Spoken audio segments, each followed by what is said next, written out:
Have you ever heard the analogy, when your fist is closed, you can't receive any money, right? So let's say you have $100 in your hand, and you're so obsessed with keeping your measly $100 that you clench your fist on it. And while your fist is closed, no other money can come into your hand. Open your hand up, okay? Money is fluid. It comes in, it goes out, you invest it, you get a return on your investment. Just stop having a scarcity mindset. It's so crazy to me. If you implement even the things on this free podcast, it can radically change your family tree. It can change your business. It can help your marriage. There's so much stuff in here. Just make sure that you're executing on it. Welcome to the Quick Talk Podcast with Joshua Latimer, where we discuss business, life, family, faith, struggle, fire, pain, and ultimately winning. It's time to take massive action. Look, I can't work harder on your life or business than you do. It's ultimately all on you. God created all the food the birds would ever need, but he doesn't put it in their nest. You've got to go get it. 10 out of 10 people die. So how about doing something today that actually matters while you still can? Hey everybody, welcome to the Quick Talk Podcast. I want to talk to you today about mentorship. Mentorship, or a coach. For years, I've hated the word coach when it comes to business. And it's not because the word's wrong. It's because it's been polluted. If you go on Facebook, there are 21-year-old life coaches, right? You have, 24-year-old laptop entrepreneurs. And, there's things out there that just make you kind of gag a little, like, right? But when it comes to your small business, there is massive power and effectiveness when you understand mentorship or coaching or whatever you want to call it, right? And I've done this. I guess, people call me their coach and all that stuff. I did not self-proclaim myself to be that, but other people do it for me. So don't get hung up on the word, but I want to share the principle with you because I actually got 3 different people that asked me to do an episode on this. They said, Josh, how do I find a mentor or a coach? How do I get around someone who will meet with me on a regular basis and help, right? And help me. And it's a tricky question. I want to start out by saying that all advice is not created equal. It's definitely not. There's not information overload on the internet. There's opinion overload. And not all opinions are created equal. I can't remember if I mentioned this in the podcast, but I think it'd be really awesome if Facebook had like a carfax report service for humans, like next to people's profile picture when you're reading comments, that would it would tell you this person is competent and qualified to give you actual advice. Definitely listen to their answer on this question.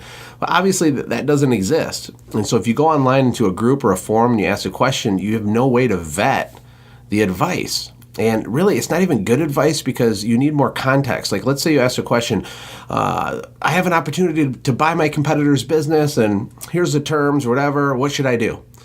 Well, when you ask a question like that online, you're going to get 8 different responses from people with 8 differently sized businesses with 8 different scenarios and life experience, and it doesn't really help you that much. You might get some good ideas, and I'm a fan of asking, communities questions to get some context, but the best way to handle really big decisions in your company is to really go deeper with someone that's already done what it is that you want to eventually do, and to go through the granular parts of it, to get the story behind the story, to someone that understands your whole financial picture, understands what your why is, what your mountaintop is, and all that kind of stuff. And you can only do that if you have an ongoing, continuous relationship with someone, and that's tricky because the people that can offer you the best advice are busy. And not only are they busy, but their time is really valuable.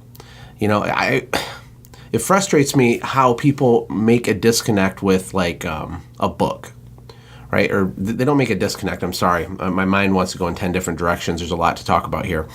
But they have a problem spending $20 on a hardcover book.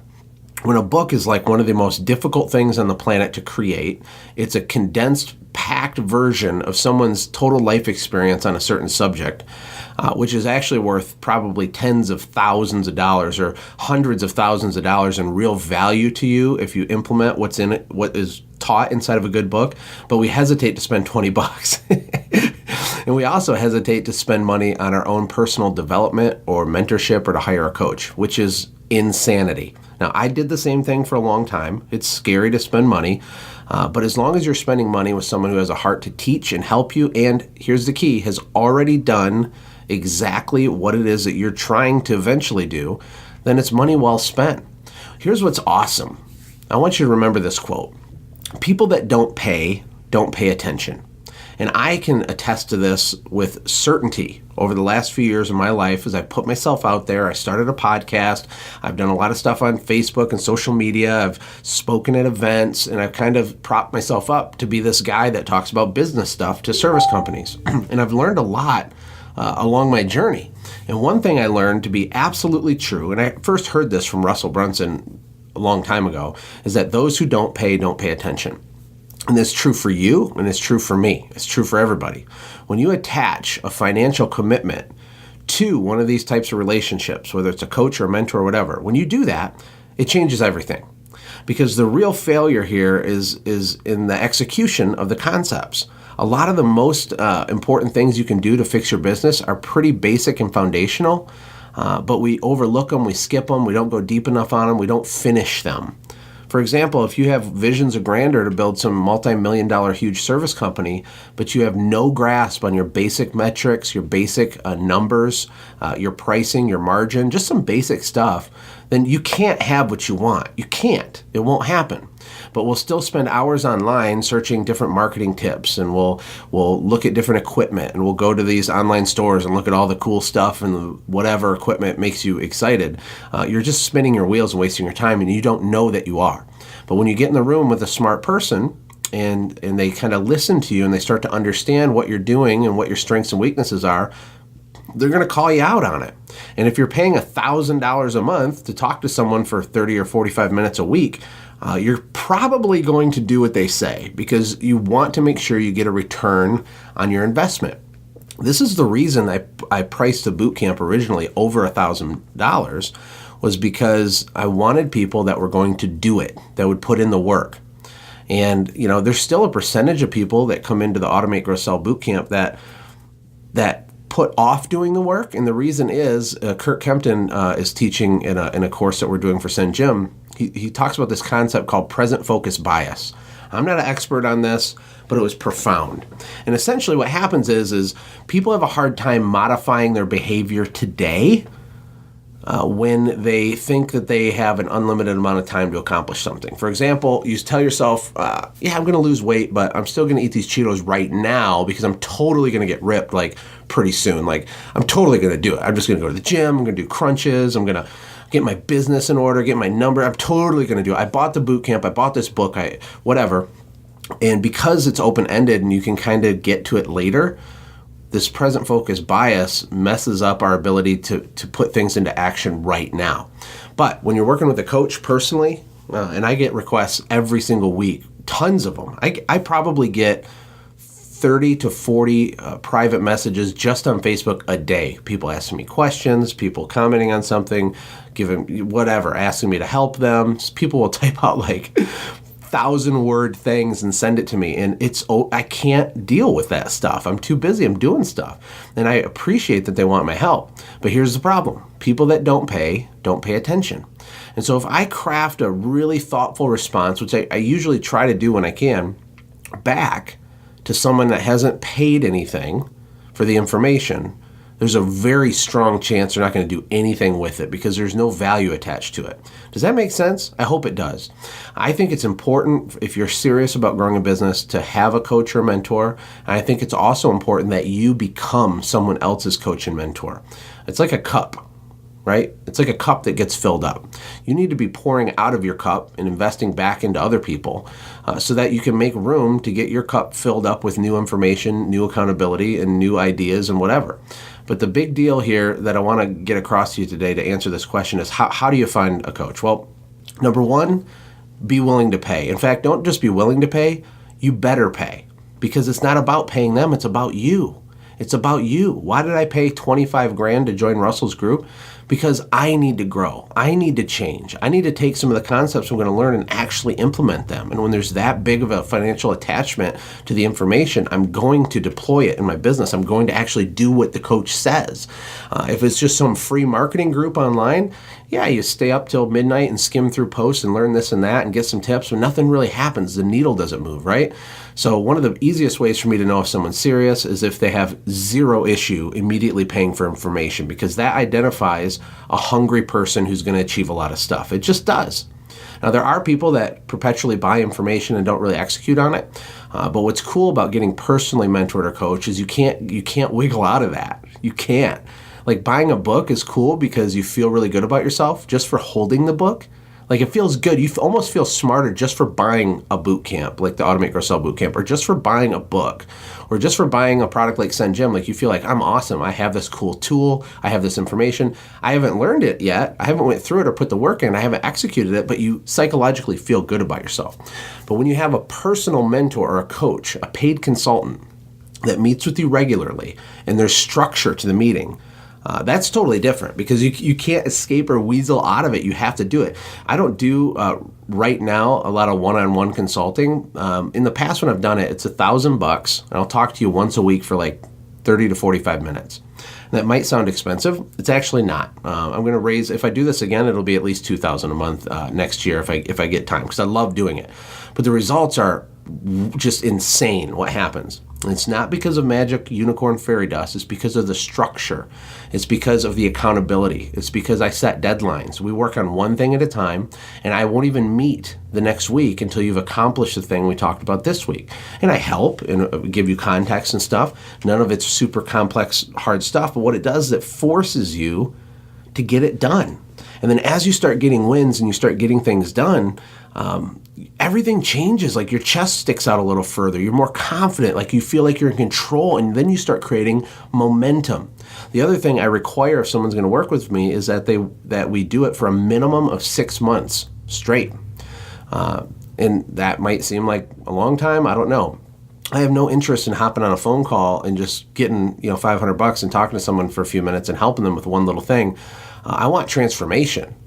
And if you are looking for a mentor or a good coach, make sure that they have a heart to teach. Because if they don't, then it's not going to work. You want someone who's like vested in your success. And because you're paying a lot of money to them, they're very vested. They're going to work really hard to make sure that they're keeping you on point and giving you good advice and all that kind of stuff. So with that being said, here's what you want to do. Here's some general rules of thumb. Number one, be willing to pay, because it's worth every penny and a lot more. Number two, make sure you try to be a giver, not a taker. Don't bother people that have successful companies and be one of the hundreds of people that just blow people like me up, or other people that are out there that are leaders. Don't just blow people up and ask them a bunch of questions. It's disrespectful. Decades of pain and suffering and all kinds of sweat went into them learning things, and they don't owe you anything. You can't have that type of mentality. It has to be structured different than that. You just don't blow someone up with a 500-word thing saying, how do I do this? How do I do that? And it's just like, I would never approach it like that. If you want a mentor, you have to authentically build a relationship with them and add value back to their life somehow, whether it's liking or sharing their stuff, or whether it's making a testimonial video or something, or commenting on their things or thanking them. That goes a long ways into establishing a doorway where you can talk about maybe working together on a deeper level. But if there's someone in the industry, like a Brandon Vaughn, for example, Brandon has grown his business so quickly, and he's such an articulate communicator that he just gets hammered with messages, and he loves to help people, but it reaches a breaking point. So if you want to work with someone or get someone to work with you, the first thing you have to understand is you need to add value and thank them for what they've contributed, open up the conversation that way, and then if you want to pivot into a direct ask for them to work with you, you need to put some money on the table and make it significant. And you're not making it significant because someone like Brandon needs your money, because I promise you he does not need your money. You're doing it because someone like Brandon has no interest in making a little bit of side cash to talk to someone who's never going to do anything. We want hungry people. I don't even want to work with someone unless they're going to go to war and do exactly what I say, right? That's exciting for me. I love to eat the popcorn and sit back and watch people I've worked with quadruple their business, or build it and sell it, or make hundreds of thousands in new revenue in 90 days because they actually implement things that I teach them. I think that's awesome. That gets me excited.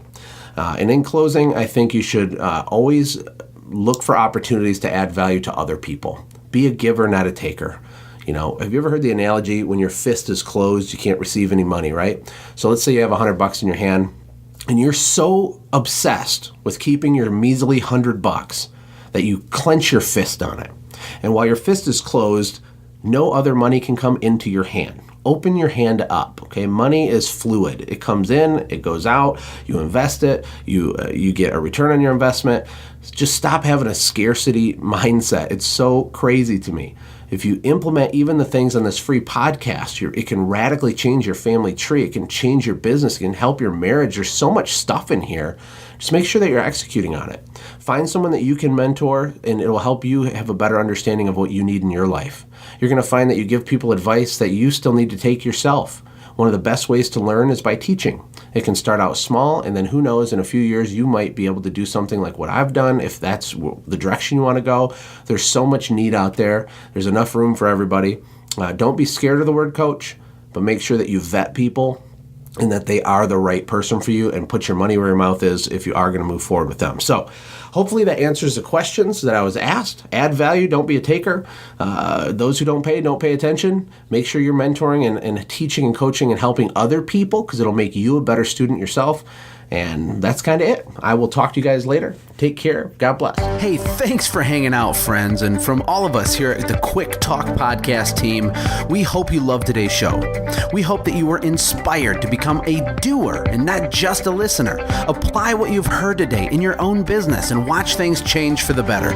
Lastly, remember that all the money in the world can't save your soul. Seek first the kingdom of God, my friends. We'll see you next time. For more information about the Quick Talk Podcast or Joshua's other businesses, visit our website, quicktalkpodcast.com. Have a blessed day.